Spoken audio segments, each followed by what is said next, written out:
नमस्कार दोस्तों, वाईफाई श्री राम की ऑनलाइन क्लास में आपका स्वागत है। आज बात करेंगे साइंस एंड टेक्नोलॉजी के बारे में।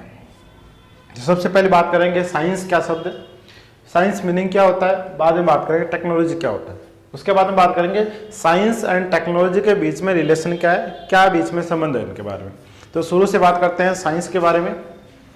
तो देखो साइंस शब्द एक लैटिन वर्ड से बना हुआ है।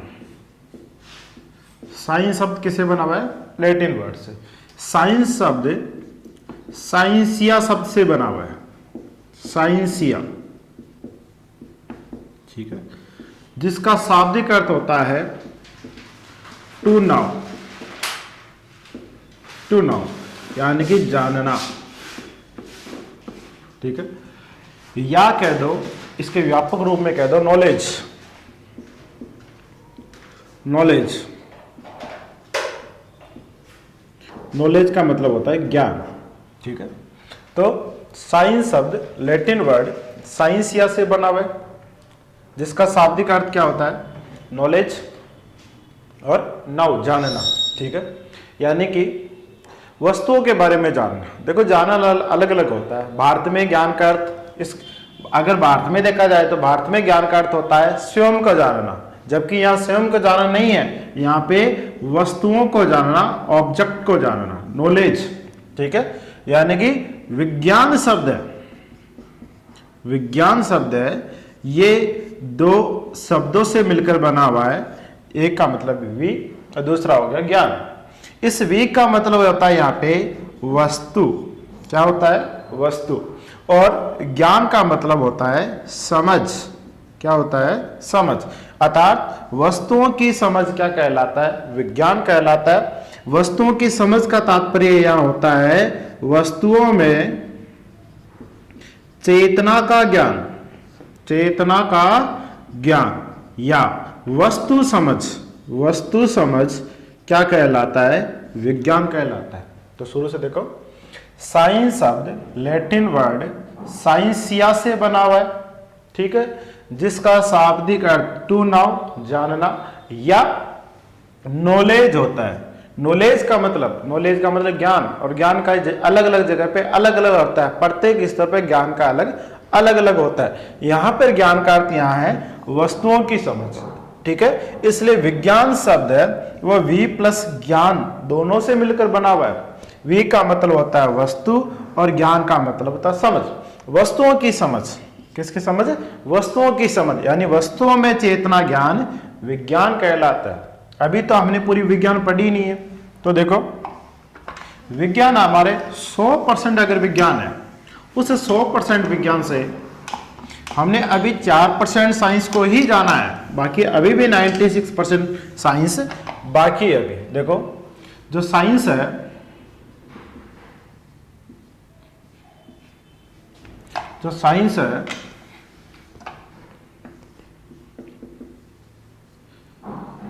जिसके अंदर अभी हमने नॉलेज कितनी जानी है? ओनली 4%। फिर भी अभी बाकी है, जानना बाकी है, अज्ञात है। कितनी अज्ञात? अभी भी 96%। वस्तुओं की जानकारी, वस्तुओं की समझ अभी हमने 4% जाना है। पूरे विश्व की देखा जाए तो अभी भी जानना बाकी है 96%। अब शुरू से बात करते हैं विज्ञान है क्या, ठीक है। तो ऑब्जेक्टिव टाइप में किस प्रकार से क्वेश्चन बनता है वो देखना। तो क्वेश्चन नंबर 1 की बात करें, विज्ञान क्या है? विज्ञान क्या है? 20 शब्दों में लिखिए। विज्ञान क्या है? 20 शब्दों में लिखिए। इसी क्वेश्चन को अगर मूल परिभाषा से देखा जाए तो इसकी जो मूल परिभाषा होती है, मूल परिभाषा, मूल परिभाषा, तो मूल परिभाषा क्या है? सबसे पहले प्रकृति के क्रमबद्ध अध्ययन से अर्जित और प्रयोगों द्वारा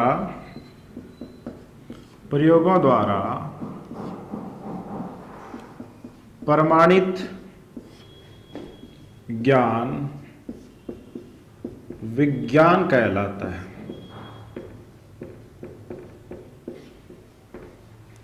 देखो मूल परिभाषा क्या होती है, 20 शब्दों की अगर बात करें तो प्रगति के क्रमबद्ध अध्ययन से अर्जित और प्रयोगों द्वारा प्रमाणित विज्ञान कहलाता है।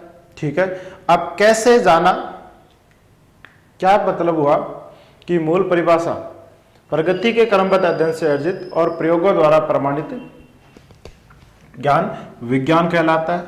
अन्य परिभाषा में देखा जाए तो इसी का हो जाएगा वस्तुओं में चेतना ज्ञान, वस्तुओं में चेतना ज्ञान विज्ञान कहलाता है।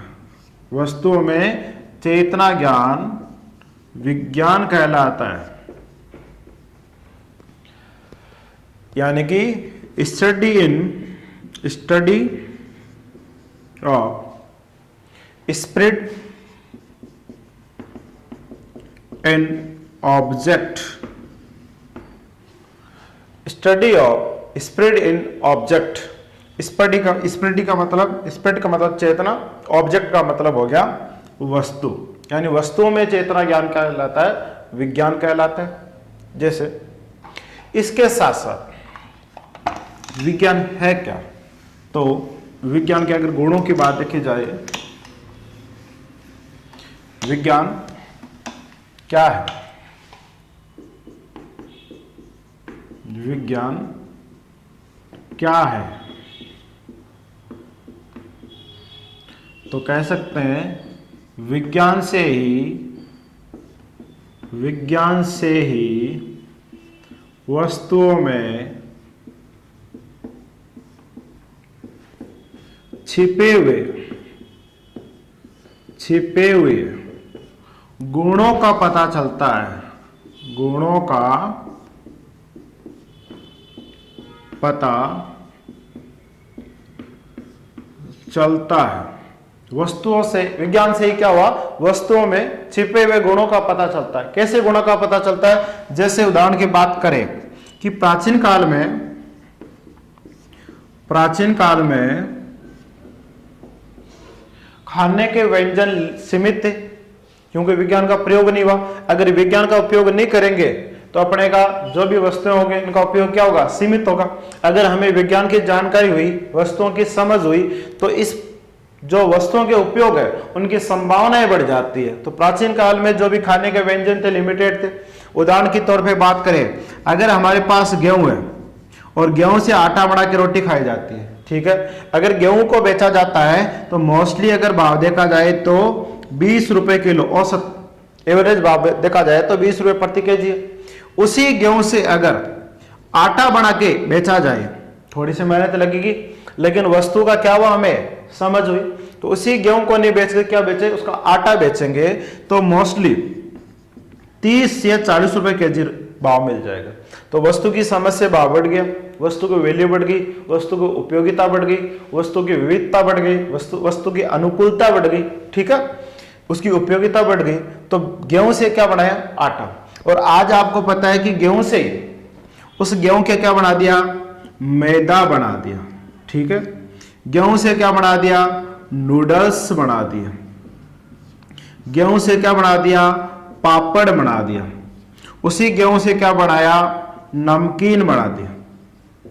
उसी गेहूं से क्या बना दिया, ब्रेड बना दी, ठीक है। तो आज मैदा, नूडल्स, पापड़, नमकीन, ब्रेड, इनके अगर भाव देखा जाए तो लगभग 300 से 400 रुपए प्रति केजी हो गया, ठीक है। यानी कि जो 20 रुपए केजी की चीज थी वही अपने को किस भाव से मिल रही है, 400 के भाव से। यह कब संभव हुआ, जब अपने को वस्तु की क्या हो, समझ हो। तो वस्तुओं में छिपे हुए गुणों का पता लगाया जाता है, किसके माध्यम से, विज्ञान के माध्यम से, ठीक है। एक उदाहरण और लेते हैं, देखो कैसे पता चलता है उनके बारे में।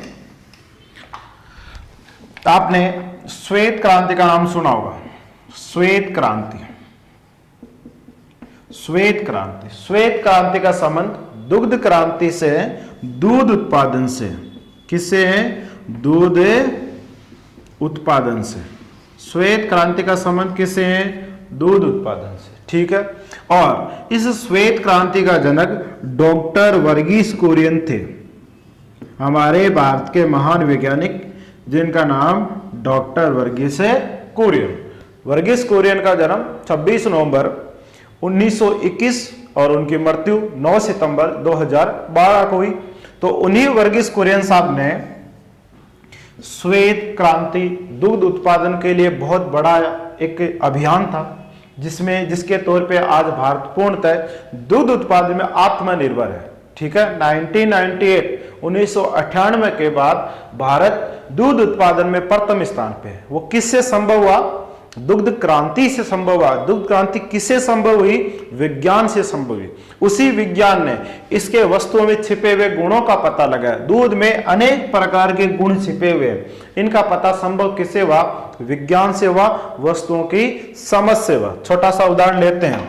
अपने को पता है कि दूध होता है, और दूध से जब हम प्रोडक्ट बनाते हैं, जैसे दूध है,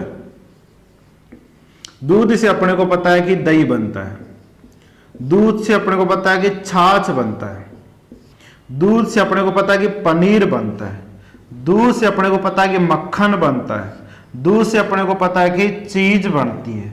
ठीक है। दूध से अनेक बहुत सारे प्रोडक्ट बनाए जाते हैं। ठीक है। ये सामान्य से बातें थी, लेकिन वर्गीस कुरियन साहब ने उसी दूध से, ऐसा दूध, ये 1 या 2 दिन पुराने दूध से संभव है, लेकिन कोई दूध बाई देवे किसी भी कारणवश कोई 15 दिन तक रह जाता है, पड़ा हुआ रह जाता है, तो 15 दिन अगर कोई पुराना दूध है वह बुरी तरह क्या हो जाता है? सड़ जाता है। उसी पुराने दूध से, 15 दिन पुराने दूध से किसी प्रकार का कोई उपयोग संभव नहीं है। उसी पुराने दूध से वर्गीस साहब ने 15 दिन पुराने सड़े हुए दूध से दूध का पाउडर बनाया। क्या बनाया? मिल्क पाउडर बनाया। ठीक है। और मार्केट के अंदर अमूल कंपनी को लॉन्च किया। ठीक है। यह अमूल कंपनी आज लगभग 300 प्रकार के प्रोडक्ट मार्केट में लॉन्च करती है। तो डॉक्टर वर्गीस कुरियन ने उसी 15 दिन सड़े हुए दूध से दूध का पाउडर बनाया। इसके साथ साथ कुल 137 प्रोडक्ट बनाए जो किसी काम के नहीं दूध था, 15 दिन सड़ा हुआ दूध था, उसी दूध का क्या बनाया? उपयोग किया। यानी वस्तुओं की क्या थी? छिपे हुए गुणों का पता लगाया। तो विज्ञान से ही वस्तुओं में छिपे हुए गुणों का पता चलता है। यानी जैसा कि गेहूं की बात थी, गेहूं से आटा बना, आटा से नूडल्स बने, नमकीन बना, मैदा बना, ब्रेड बना, बिस्किट बना। वो वस्तुओं में क्या थे? छिपे हुए गुण। उसी प्रकार आपके विज्ञान से छिपे हुए गुणों में आपसे दूध से इतने सारे प्रोडक्ट, इसके साथ साथ दूध से पाउडर बनाया, और आज दूध के ही प्रोडक्ट 300 प्रकार के मार्केट में अलग अलग नामों से प्रोडक्ट आते हैं। ये कब संभव हुआ? जब हमने क्या पढ़ी?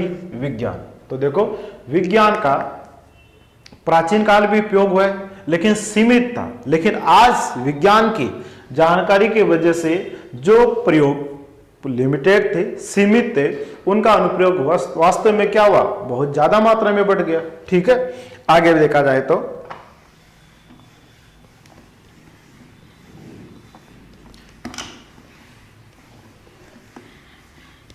इसी क्वेश्चन को थोड़ा बढ़ाया जाए कि विज्ञान क्या है, 50 शब्दों में लिखिए।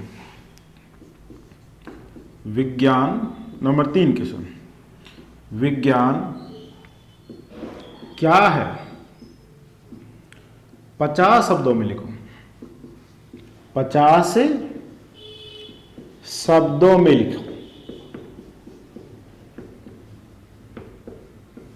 विज्ञान क्या है? 50 शब्दों में लिखो। तो देखो, भौतिक जगत की परिघटनाओं, प्रक्रियाओं, पदार्थों या वस्तुओं में छिपे हुए अनेक गुणों का अध्ययन किया जाता है।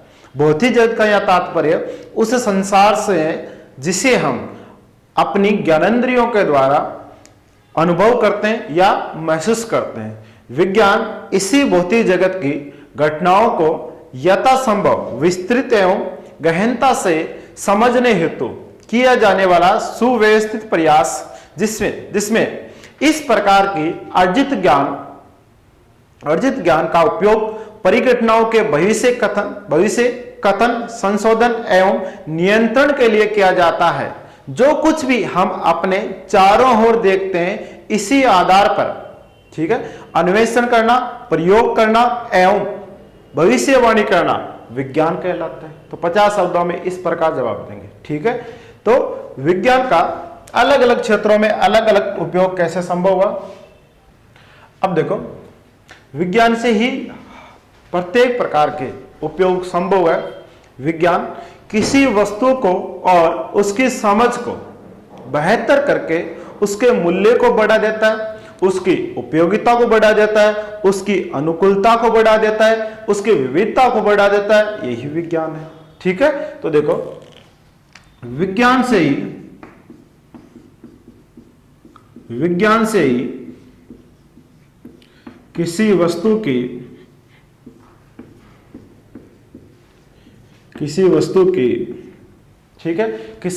की समझ को बेहतर करके उसके मूल्य को बढ़ा देता है, उसकी उपयोगिता को बढ़ा देता है, उसकी अनुकूलता को बढ़ा देता है, उसकी विविधता को बढ़ा देता है। यही क्या कहलाता है, अपना विज्ञान कहलाता है, ठीक। अब देखो, वस्तु की समझ जैसे जैसे बढ़ती जाएगी तो अपने उनके उपयोग भी क्या होते जाएंगे, बढ़ते जाएंगे। उदाहरण के तौर पे बात करें कि जिसको हम कोयला समझते हैं वही कार्बन का अप्रूप कोयला है, तो उसी कार्बन का अप्रूप हीरा भी होता है, उसी कार्बन का अप्रूप ग्रेफाइट भी होता है, उसी कार्बन का अप्रूप CNT कार्बन नैनो ट्यूब होता है, और उसी कार्बन का अप्रूप ग्राफीन होता है, फुलरीन होता है, C60 होता है, कार्बन 60 होता है, ठीक है। तो देखो, उसी कार्बन से, यानी समझ कैसे बढ़ी, तो जिसको हम कोयला समझते हैं तो कोयला किसका अप्रूप है, कार्बन का अप्रूप है। कोयला बहुत मुलायम होता है और रंग में काला होता है। उसी कार्बन का अप्रूप हीरा होता है, डायमंड, ठीक है, जो दुनिया का सबसे बेस कीमती साथ साथ सबसे कठोर पदार्थ क्या होता है, हीरा होता है, ठीक है। उसी कार्बन के अप्रूप में ग्रेफाइट होता है, जो विद्युत का क्या होता है, सुचालक होता है। उसी कार्बन के अप्रूप में CNT क्या होता है, कार्बन नैनो ट्यूब, जिनके लिए 2004 में नोबेल पुरस्कार मिला। 2004 में नोबेल पुरस्कार मिला। आज मोबाइल या टेक्नोलॉजी जो आई है, LED जो आई है, यह CNT से संभव है, ठीक है। उसी कार्बन के अप्रूप में ग्राफीन, ठीक है, यानी कि टच स्क्रीन, आज जो टच स्क्रीन आई है उसी के लिए 2010 के अंदर इनको नोबेल पुरस्कार मिला, ठीक है। उसी कार्बन के अप्रूप में फुलरीन, उसी कार्बन के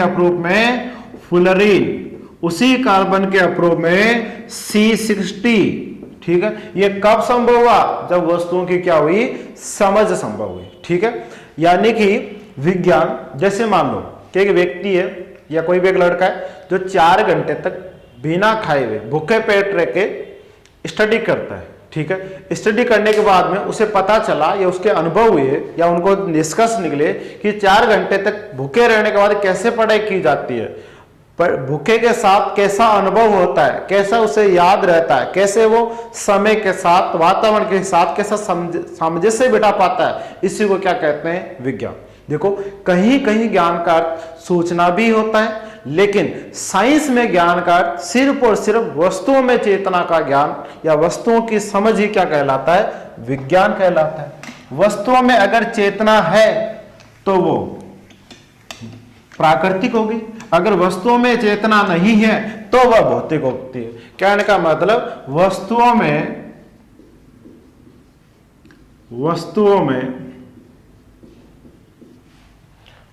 में 2 प्रकार की खोज होती है, 2 प्रकार की खोज होती है।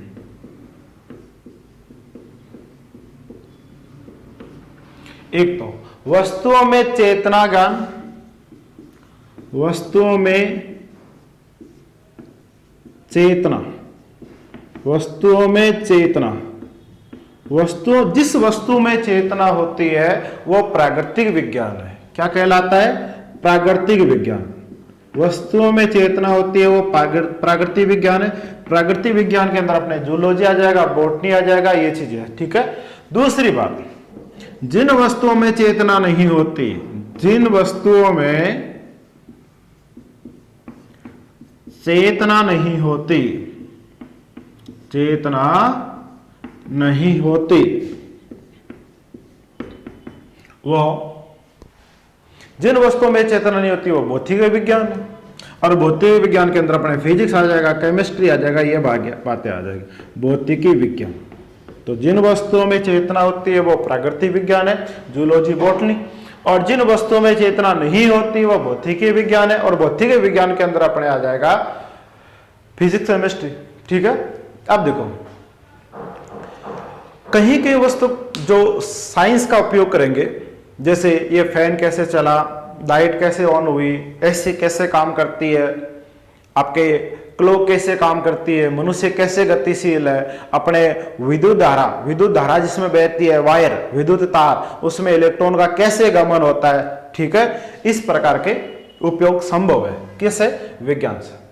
अब बात करते हैं, यानी आपको पता है कि बहुत पहले आइंस्टीन ने एक स्टेटमेंट दिया था। आइंस्टीन महोदय का एक स्टेटमेंट है, दुनिया जितनी है उतनी है। कहने का मतलब ये हुआ, आइंस्टीन महोदय ने बहुत सैकड़ों साल पहले यह बात बता दी थी कि इस दुनिया में ना एक कण को बना सकते हैं और ना एक कण को नष्ट कर सकते हैं। पदार्थ से ऊर्जा, पदार्थ को अगर तोड़ते हैं तो ऊर्जा का निर्माण होता है, और अगर ऊर्जा को जोड़ते हैं तो पदार्थ का निर्माण होता है। ना एक कण का नया निर्माण होता है, ना ही एक कण का नष्ट हो सकता है। इसका मतलब आइंस्टीन महोदय की साइंस तैयार थी, फिजिक्स तैयार थी। आइंस्टीन महोदय के अनुसार यही तो था कि दुनिया जितनी है उतनी है, ना एक कण को बना सकते हैं, ना ही एक कण को नष्ट कर सकते हैं। तो देखो, पदार्थ को तोड़ने पर, पदार्थ को तोड़ने पर ऊर्जा का निर्माण होता है, और ऊर्जा को जोड़ने पर, पदार्थ को तोड़ने पर ऊर्जा का निर्माण होता है, और ऊर्जा को जोड़ने पर पदार्थ का निर्माण होता है। इसका मतलब आइंस्टीन महोदय की फिजिक्स तैयार थी, साइंस तैयार थी। साइंस में, साइंस के क्या होते हैं? अनुप्रयोग होते हैं, ठीक है। अगली बात, तुलसीदास जी की एक चौपाई, तुलसीदास जी की एक चौपाई, उनमें क्या है? साइंस बिना समता नहीं आती। साइंस बिना, यानी बिना तत्व ज्ञान के जीवन जीने का वस्तुओं की समझ नहीं होती। तो तुलसीदास जी महोदय के अनुसार साइंस के बिना क्या नहीं आती? समता नहीं आती, ठीक है। बिना साइंस के सब कुछ संभव नहीं हो पाता। तो देखो अगली बात, पदार्थ की अवस्थाएं, पदार्थ की 5 अवस्थाएं होती है। पदार्थ की अवस्थाएं, पदार्थ की अवस्थाएं, पदार्थ की अवस्थाएं। तो देखो, पदार्थ की मूल रूप से कितनी अवस्थाएं होती है? 5 अवस्थाएं होती है। कौन कौन सी? सबसे पहले ठोस, उसके बाद में द्रव, उसके बाद में गैस, पदार्थ की चौथी अवस्था होती है प्लाज्मा, और 5वीं अवस्था होती है बॉस आइंस्टीन। Boss Einstein. तो पदार्थ की कितनी अवस्थाएं होती है? 5, ठोस, द्रव, गैस, प्लाज्मा और बॉस आइंस्टीन। देखो, अब पदार्थ जिससे बना होता है मूल रूप से उसी पे चला जाता है। जैसे आइंस्टीन महोदय की जो स्टेटमेंट था कि दुनिया जितनी है उतनी है, जैसे बात करें कि द्रव, और द्रव्य के अंदर आपको पता है कि ठोस भी होता है, द्रव लिक्विड भी होता है, और गैस भी होता है। द्रव किससे मिलकर बना होता है? चट्टानों से। द्रव किससे मिलकर बना होता है? चट्टान से या चट्टानों से। और चट्टान किससे मिलकर बनी होती है? खनिज से। चट्टान किससे मिलकर बनी होती है? खनिज से। और खनिज किससे मिलकर बने होते हैं? यौगिक से। किससे मिलकर बने होते हैं? यौगिक से। और यौगिक किससे मिलकर बने होते हैं? तत्व से, एलिमेंट से, तत्व से। और तत्व किससे मिलकर बने होते हैं? परमाणुओं से। किससे मिलकर बने होते हैं? परमाणु से। अब परमाणु खुद किसे मिलकर बने होते हैं? सब एटॉमिक पार्ट से बने होते हैं। यानी कि इनके अंदर इलेक्ट्रॉन होता है, प्रोटॉन होता है और न्यूट्रॉन होता है। तो परमाणुओं में क्या होता है? इलेक्ट्रॉन, प्रोटॉन और न्यूट्रॉन। इनके अनुसार इलेक्ट्रॉन, इनमें लेप्टॉन होता है। इलेक्ट्रॉन किससे मिलकर बना होता है? लेप्टॉन से। और आपके प्रोटॉन किससे मिलकर बना होता है? क्यूआरक से। किससे मिलकर बना होता है? क्यूआरक से। और जब लेप्टॉन और क्यूआरक दोनों आपस में मिलते हैं तो बार्गन का निर्माण होता है, बार्गोन। ठीक है। और ये खुद किससे मिलकर बने होते हैं? फोटोन से। किससे मिलकर बने होते हैं? फोटोन से। और फोटोन किससे मिलकर बना होता है? हिस बॉक्स से। ठीक है। तो पदार्थ, द्रव पदार्थ की कितनी अवस्था? ठोस, द्रव्य, गैस। और ठोस, द्रव्य, गैस आपस में मिलती है तो किसका निर्माण हुआ? द्रव्य का निर्माण हुआ। द्रव किससे मिलकर बना होता है? चट्टानों से। चट्टान किससे मिलकर बने होते हैं? खनिजों से। खनिज किससे मिलकर बने होते हैं? यौगिक से। और यौगिक किससे मिलकर बने होते हैं? तत्व से। तत्व खुद किससे मिलकर बना होता है? प्रोटॉन से। प्रोटॉन में फिर सब एटॉमिक पार्ट होते हैं जिसमें इलेक्ट्रॉन होता है, प्रोटॉन होता है और न्यूट्रॉन होता है। इलेक्ट्रॉन किससे मिलकर बने होते हैं? लेप्टॉन से। प्रोटॉन किससे मिलकर बना होता है? क्यूआरक से। और प्रोटॉन और क्यूआरक दोनों आपस में मिलते हैं तो किसका निर्माण होता है? बार्गोन का। उसके बाद में ये किससे मिलकर बना होता है? फोटोन से। और फोटोन खुद किससे मिलकर बना होता है? हिग्स बॉन्ड से। यानी कि आइंस्टीन महोदय की साइंस तैयार थी। उनका जो स्टेटमेंट था वो बिल्कुल सत्य है कि इस दुनिया में ना एक कण को बना सकते हैं और ना ही एक कण को नष्ट कर सकते हैं। ठीक है। अगली बात, अब बात करते हैं पदार्थ के या अपने साइंस के अनुप्रयोग। साइंस के अनुप्रयोग, विज्ञान के अनुप्रयोग या एप्लीकेशन जिसे कहते हैं। अगली बात, विज्ञान के अनुप्रयोग। विज्ञान के अनुप्रयोग, देखो दो शब्द होते हैं।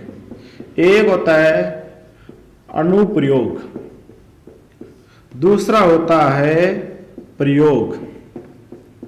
अनुप्रयोग होता है एप्लीकेशन, एप्लीकेशन। और प्रयोग होता है यूज। देखो कुछ वस्तुओं का प्रयोग होता है, यूज होता है, और कुछ वस्तुओं का अनुप्रयोग होता है। अब देखो अनुप्रयोग, यूज, इसका प्रयोग का मतलब क्या होता है? जो हो रहा है, जो हो रहा है वह प्रयोग कहलाता है। और अनुप्रयोग जो हो रहा है और जो हो सकता है, जो हो सकता है वो क्या कहलाएगा? अनुप्रयोग। जैसे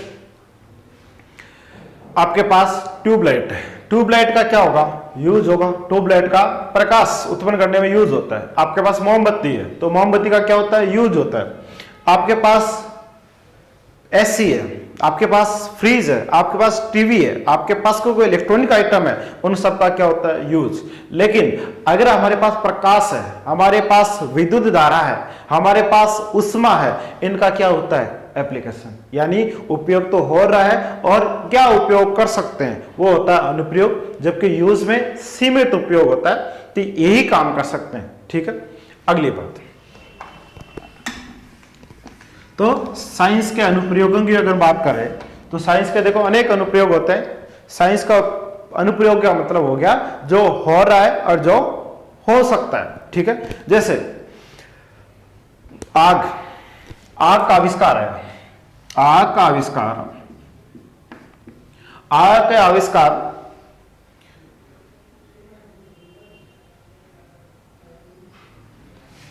आग का आविष्कार किसने किया? आदि मानव ने। और आग के आविष्कार से आदि मानव को किसमें परिवर्तन हुआ? आदि मानव क्या बन गया? मानव बन गया। उसके बाद में पहिए का आविष्कार हुआ। पहिए का आविष्कार, पहिया,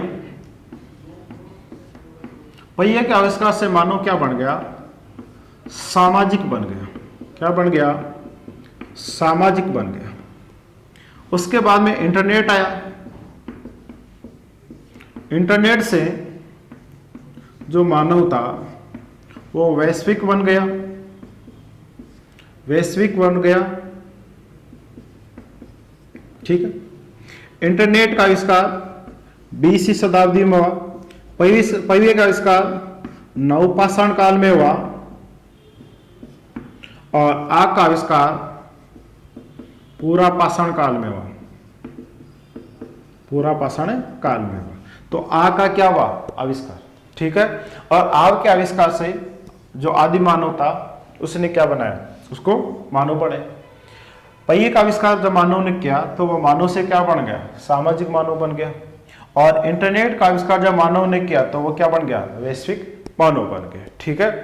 अब देखो किस प्रकार इसके अनुप्रयोग होते हैं। जैसे प्रकाश के अनुप्रयोग की मैं चर्चा करूं तो देखो, प्रकाश के अनुप्रयोग, प्रकाश के अनुप्रयोग, प्रकाश के अनुप्रयोग। तो सबसे पहले देखो आग है। पहले आपको पता है कि प्राचीन काल के अंदर आग का उपयोग करते थे, आग जलाते थे, रोशनी उत्पन्न करते थे। उसके बाद में आग के बाद में बनाया मशाल। पहले के जब युद्ध देखते हैं या पहले के इतिहास पढ़ते हैं उसमें मसालों का उपयोग किया जाता है। मसालों के बाद में प्रयोग हुआ दिया का, यानी आविष्कार किसका हुआ? दिए का आविष्कार हुआ। दिए के आविष्कार के बाद में प्राचीन काल में आविष्कार हुआ था लालटेन का आविष्कार हुआ था। प्रकाश के लिए किसका उपयोग हुआ? लालटेन का उपयोग हुआ। उसके बाद में प्रयोग हुआ बड़ा आधुनिक बड़ा मनुष्य, और किसका प्रयोग हुआ? बल्ब का। बल्ब के अंदर प्रकाश केवल 9% का ही उपयोग होता है। उसके बाद में बल्ब के बाद में थोड़ा सा व्यक्ति टेक्नोलॉजी का विकास हुआ और जब वस्तु को उसको समझ हुई तो बल्ब से क्या बनाया? ट्यूबलाइट बनाया उसने, ट्यूबलाइट बनाया। और ट्यूबलाइट के अंदर 35 से लेकर 37% प्रकाश का उपयोग होता है। ट्यूबलाइट के बाद में आपको पता है CFL आई। क्या आई? CFL। और CFL में 50 से 60% प्रकाश का उपयोग होता है। इस CFL के बाद LED आई, LED आई।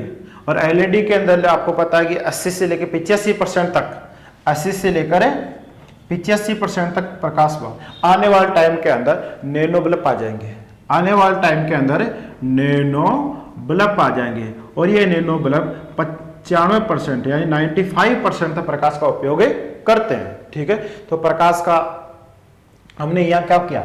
अनुप्रयोग। तो विज्ञान के समझ से, वस्तुओं की समझ से, तो वस्तुओं के क्या होते हैं? अनुप्रयोग होते हैं। आपका तो प्रयोग होता है वह सीमित होता है, अनुप्रयोग होता है जो असीमित होते हैं। अगली बात,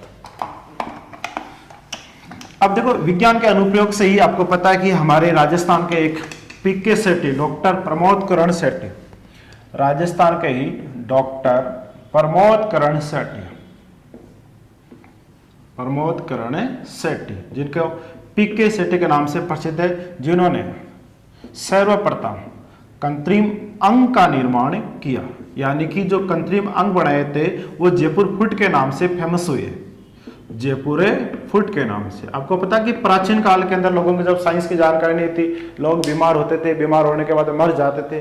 किसी का किसी भी कारणवश से हाथ टूट जाता, किसी का पैर टूट जाता, कोई अंग टूट जाता था तो उसका इलाज संभव नहीं हो पाता था। लेकिन वर्तमान के अंदर PK सेठी के द्वारा जयपुर फुट के निर्माण के बाद में यह सब कुछ संभव हुआ। ठीक है। उसी प्रकार आपको पता है कि एक मेंडल थे, ग्रेगर मेंडल, और ग्रेगर मेंडल ने आनुवंशिकी का ऐसा विकास किया कि आज जो हाइब्रिड बीज आते हैं, संकर बीज आते हैं, वो विज्ञान से ही संभव पाया। और आज तो विज्ञान ने इतनी प्रोग्रेस कर ली कि आपको पता है कि पौधा या पेड़ लगाने के लिए हमें मिट्टी की जरूरत पड़ती थी, आजकल मिट्टी की ही जरूरत नहीं है, पानी में पौधे लगा सकते हैं। पानी में क्या, हवा में भी पौधे लगा सकते हैं। यह संभव कब हुआ?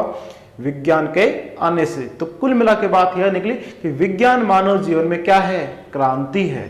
विज्ञान मानव जीवन में क्रांति है। विज्ञान मानव जीवन में क्रांति है। विज्ञान मानव जीवन में क्या है? क्रांति। ठीक है, अब विज्ञान के क्या क्या उपयोग हुए, अनुप्रयोग हुए, उनके चर्चा करते हैं। तो विज्ञान का अनुप्रयोग, देखो विज्ञान से ही वस्तुओं में छिपे हुए गुणों का अध्ययन का पता चलता है। ठीक है, नंबर 2 बात, इससे वस्तुओं के व्यापक उपयोग की संभावना रहती है। ठीक है, इससे वस्तुओं के व्यापक उपयोग की संभावना रहती है, बहुत ज्यादा इनका अनुप्रयोग संभव है। नंबर 3 बात, इससे संसाधनों के संकट की चुनौती का सामना करने की हिम्मत आती है या सामना करने की प्रबल क्षमता होती है। नंबर 4 बात, विज्ञान से ही नवाचार और आधुनिकीकरण की जो मॉडर्न है आधुनिकीकरण की संभावना बढ़ती है। अगली बात, विज्ञान से ही मानव के लिए अनेक प्रकार की वस्तुओं व सेवाओं को उत्पन्न करना संभव है। और आज पता है कि भारत स्पेस में साइंस की वजह से स्पेस में आज नंबर 1 हो गया। किससे संभव हुआ? साइंस से। आपको पता है कि भारत ने सितंबर महीने के अंदर चंद्रयान 2 भेजा, हालांकि वो लैंड नहीं हो पाया, तो 2100 मीटर की दूरी से पहले वो टूट गया, उसका संपर्क टूट गया था, लेकिन उसी के कारण स्पेस में नंबर 1 है। पहले स्पेस में इंडिया का नंबर 3 आता था, नंबर 1 आता था नासा। उस नासा को भी पीछे पछाड़ के क्या कर दिया, नंबर 1 इंडिया आ गया। आज भारत ब्यूटी में फर्स्ट स्थान पे आ गया। ब्यूटी, सुंदरता में, ब्यूटी के अंदर भारत का कौन सा स्थान है? पहला स्थान है। किससे संभव हुआ? साइंस से संभव हुआ। ठीक है, और भारत की मानुषी छिल्लर ने पूरे विश्व भर के अंदर सुंदरता में मिस यूनिवर्स में प्रथम स्थान पाया, तो ब्यूटी के अंदर आज किस स्थान पे आ गया? फर्स्ट रैंक पे आ गया। ठीक है, आज आईटी क्षेत्र में भारत सेकंड रैंक पे है। आज आईटी के अंदर भारत कौन से स्थान पे है? सेकंड स्थान पे आ गया। और आज मैथमेटिक्स और केमिस्ट्री के अंदर भारत सेकंड नंबर पे है। मैथमेटिक्स और सबसे अच्छे मैथमेटिशियन अमेरिका के, उसके बाद में अगर नंबर आता है तो भारत का नंबर आता है। और आज नैनो टेक्नोलॉजी के अंदर भारत तीसरे स्थान पे, आने वाले टाइम के अंदर भारत भी नंबर 1 आ जाएगा। विज्ञान से ही सामाजिक व आर्थिक बदलाव संभव होते हैं जो वर्तमान में हो रहे हैं। ठीक है, विज्ञान से ही आर्थिक अवसर व पहचान के उपलब्ध कराना संभव हुआ। आज जो आधार आया, जिसे अंगूठे से फिंगरप्रिंट से जो जोड़ा जा रहा है, ये किससे संभव हुआ? विज्ञान से संभव हुआ। उसके बाद में वर्तमान के अंदर ऑनलाइन प्रोडक्ट, आपको पता है कि सही खाने का हो, सही पहनने का हो, सही कहीं ट्रेवलिंग का हो, जो कुछ भी है ये संभव हुआ है साइंस से। जैसे सबसे पहले आपको पता है कि एप्पल आया 1998 के अंदर। आज आईफोन पूरे मार्केट के अंदर छा रहा है। उसके बाद में अगर बात करें तो गूगल, बिना गूगल के आज कुछ भी संभव नहीं है, सब कुछ गूगल पे मिल जाएगा आपको। तो 1996 के अंदर गूगल आया। उसके अंदर बात करें माइक्रोसॉफ्ट, आज जितने भी सॉफ्टवेयर है उनके अंदर उपयोग होता है माइक्रोसॉफ्ट। और माइक्रोसॉफ्ट आया था बहुत पुराना, 1975 के अंदर ही आ गया था। उसके बाद बात करें अमेजोन जो आज दुनिया की नंबर 1 सेलिंग कंपनी है, ऑनलाइन सेलिंग कंपनी, जो 1994 के अंदर आई थी, 1994 के अंदर आई थी। उसके बाद में बात करें तो अलीबाबा, इसकी बात करें अलीबाबा आया था 1999। कब आया था? 1999। उसके बाद में करें आज खाने के मामले के अंदर ऑनलाइन आ गया जोमेटो आया था 2008 में, और सबसे ज्यादा फेमस आज जोमेटो और स्विगी है। उसके बाद में बात करें तो पेटीएम आया था 2010 में। पेटीएम ऑनलाइन ट्रांजेक्शन का सबसे बेस्ट माध्यम पेटीएम आया था 2010 में। उसके बाद में आया था ओला, ऑनलाइन ट्रेवलिंग का सबसे बेस्ट। तो विज्ञान से ही मानव व प्रगति के संबंधों का ज्ञान हुआ। साथ ही विज्ञान से ही कमजोर वर्ग के अंदर आता है, जैसे एसटी है, ओबीसी है, जो किसी सामाजिक दृष्टि से पिछड़ापन आ गया। और वंचित वर्ग में आती है, जैसे महिलाएं आगे, बच्चे आगे, दिव्यांग आगे, बुजुर्ग आगे, उनके व्यापक संरक्षण का उपयोग संभव है। ये संभव किससे हुआ? साइंस से। आगे बात करते हैं साइंस में विज्ञान और आध्यात्मिक के बीच अंतर स्पष्ट कर दिए। विज्ञान वस्तुओं की समझ, ठीक है, आध्यात्मिक मनुष्य के खुद के बारे में, मनुष्य की खुद की स्वयं की समझ, खुद का ज्ञान, आध्यात्मिक ज्ञान कहलाता है। ठीक है, विज्ञान के परिणाम सार्वभौमिक होते हैं। विज्ञान का परिणाम सार्वभौमिक होते हैं। जैसे थॉमस एल्वा एडिसन ने बल्ब का आविष्कार किया। अब अगर कोई भी व्यक्ति विशेष में हो, आपको कोई भी अगर बल्ब को जलाएंगे तो रोशनी देगा। अगर आपके पास टीवी है, टीवी को चलाएंगे तो आपको वीडियो नजर आएंगे। अगर कोई भी साइंस में जो भी प्रोडक्ट या जो भी उपकरण है उनको चलाएंगे तो सबके एक जैसे ही परिणाम आएंगे। ऐसी को चलाएंगे तो ठंड ही देगी, कोई भी चलो। लेकिन आध्यात्मिक के परिणाम व्यक्तिगत होते हैं, यानी कि अलग अलग व्यक्तियों के द्वारा खुद पे किए गए प्रयोग अलग अलग रिजल्ट देते हैं। कोई समाधि लेता है तो उसका क्या अनुभव रहा, किसी ने भगवान की पूजा अर्चना की उसको कैसा अनुभव हुआ, किसी ने कोई अन्य काम किया उसको कैसा अनुभव हुआ, ये सारे क्या होते हैं, पर्सनली होते हैं। आध्यात्मिक परिणाम हमेशा क्या होते हैं, व्यक्तिगत होते हैं, जबकि साइंस के जो भी रिजल्ट वो हमेशा सार्वजनिक होते हैं, सबके लिए सार्वभौमिक सत्य होते हैं। ठीक है, विज्ञान मानव में एकता का कारक है। यानी 3 प्रकार के क्वेश्चन, विज्ञान और आध्यात्मिक के बीच अंतर स्पष्ट कीजिए 50 शब्दों में।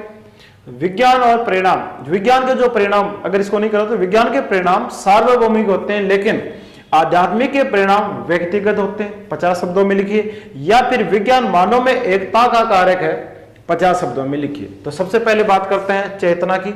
तो चेतना 2 प्रकार की होती है, एक वस्तु में चेतना होती है, दूसरी मनुष्य में चेतना होती है। तो चेतना 2 प्रकार की, तो वस्तुओं में होती है, दूसरी मनुष्य में होती है। वस्तुओं में चेतना होती है, चेतना को पता करने के लिए हमें उस वस्तु के बारे में खोज करनी पड़ेगी, डिस्कवरी का पता करना पड़ेगा।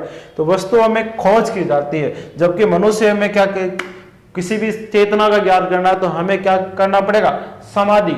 ठीक है, समाधि तक पहुंचना पड़ेगा। ठीक है, अगली बात, विज्ञान है अभी तक 2, यानी कि साइंस को 4% साइंस का नॉलेज हुआ है, अभी भी 96% अननोन है। यानी विज्ञान में ज्ञात और अज्ञात, 4% ज्ञात हुई है, अभी भी 96% है अज्ञात। जबकि मनुष्य के अगर धर्म की बात करें तो धर्मों के अंदर ज्ञात, अज्ञात और अज्ञेय आता है, 3 आ जाएगा, ज्ञात, अज्ञात और अज्ञेय आ जाएगा। अब बात करते हैं कि विज्ञान और आध्यात्मिक के बीच अंतर। तो साइंस और साइंस के अंदर आपके यह तो हो जाएगा study of spirit and object, यानी कि वस्तु का ज्ञान या वस्तु की समझ या वस्तु की चेतना ज्ञान। जबकि यहां पे आपका क्या आ जाएगा, आध्यात्मिक study of spirit in human being, यानी वस्तु मानव में चेतना का ज्ञान। यहां पे अब किसका चेतना ज्ञान है, वस्तुओं में चेतना का ज्ञान। तो दोनों में क्या अंतर होता है। और अंत में जो भी हमें विज्ञान से परिणाम प्राप्त हुए वो सार्वभौमिक होने चाहिए, जबकि साइंस से जो आध्यात्मिक परिणाम प्राप्त हुए वो अपने के व्यक्तिगत होने चाहिए। अंत की में बात करें तो विज्ञान मानव में क्या है, एकता का कारक है। तो हमने वस्तु का ज्ञान पता करने के लिए सबसे पहले जिस वस्तु के बारे में पता करें उनका पहले हमें क्या करना पड़ेगा, ऑब्जर्वेशन करना पड़ेगा। ठीक है, ऑब्जर्वेशन के लिए हमें एक तो जरूरी है क्रमबद्धता, क्योंकि साइंस की मूल डेफिनेशन है वो यही कहती है कि प्रगति के क्रमबद्ध ज्ञान से, प्रगति के क्रमबद्ध ज्ञान से, तो हमें को क्या चाहिए, क्रमबद्धता। ठीक है, और प्रयोगों द्वारा प्रमाणित जो सुव्यवस्थित ज्ञान है वो विज्ञान कहलाता है। ऑब्जर्वेशन के लिए क्रमबद्धता जरूरी है और सुव्यवस्थित जरूरी है। उसके बाद में ऑब्जर्वेशन के बाद में हमें क्या होगा, उसका एक्सपेरिमेंट यानी परीक्षण करना पड़ेगा। और जब परीक्षण करने के बाद हमें जो रिजल्ट प्राप्त हुए वो रिजल्ट हमेशा सबके लिए एक जैसे प्राप्त होते हैं। ठीक है, और सबके जैसे एक जैसे प्राप्त होते हैं वो क्या हो गए, सार्वभौमिक। जैसे 5 लड़कों को बल्ब बनाने के लिए और 5 ने बल्ब बना दिया तो 5 से बनने वाले बल्ब से प्राप्त रोशनी ही होगी, तो सबके रिजल्ट क्या होंगे, एक जैसे प्राप्त होंगे। जबकि मनुष्य के बारे में अगर चेतना का ज्ञान कर रहे हैं तो रिजल्ट सबके अलग अलग होते हैं। जैसे मानव चेतना में ज्ञान, तो मानव को चेतना का ज्ञान करने के लिए उसको ध्यान लगाना पड़ेगा। अब ध्यान क्या है, वस्तु की समझ या ज्ञान तक प्राप्त करने का जो रास्ता है वो क्या कहलाता है, ध्यान। और ध्यान लगाने के बाद में उस व्यक्ति को किस प्रकार के अनुभव या एक्सपीरियंस हुआ, किस प्रकार का अनुभव हुआ, और जो अनुभव प्राप्त हुआ वो व्यक्ति विशेष का है। यानी जो भी हमें परिणाम या रिजल्ट प्राप्त हुआ वो व्यक्ति है, पर्सनली प्राप्त है। किसी व्यक्ति ने अलग अलग चर्चा पे पर्सनली खोज की, जो अंत में रिजल्ट प्राप्त हुआ तो व्यक्ति विशेष है। ठीक है, यानी व्यक्तिगत होंगे। जबकि साइंस के अंदर व्यक्ति वस्तुओं के बारे में जो ज्ञान प्राप्त हुआ, रिजल्ट प्राप्त हुआ, वो क्या हुआ, सार्वभौमिक